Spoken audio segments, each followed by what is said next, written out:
Are you going through a tough time right now? Are you feeling worried, stressed, or anxious? Do you need a miracle from God right now? Well, I'm going to show you a prayer that will bring you comfort in just 90 seconds. This is a prayer that I have prayed over thousands of times, and it has never failed me yet. And I'm going to show you the scripture behind it. Heavenly Father, I come to you right now in the name of Jesus. I ask for your peace that passes all understanding to be present with me right now.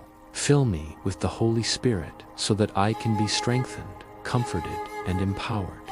Help me to focus on you and not on my problems. Guide my hands to do what needs to be done and help me to say what needs to be said. Give me wisdom and discernment in this situation. I ask for your supernatural intervention in this matter because only you can fix it. Thank you, Father, for hearing my prayer. In Jesus' name, amen.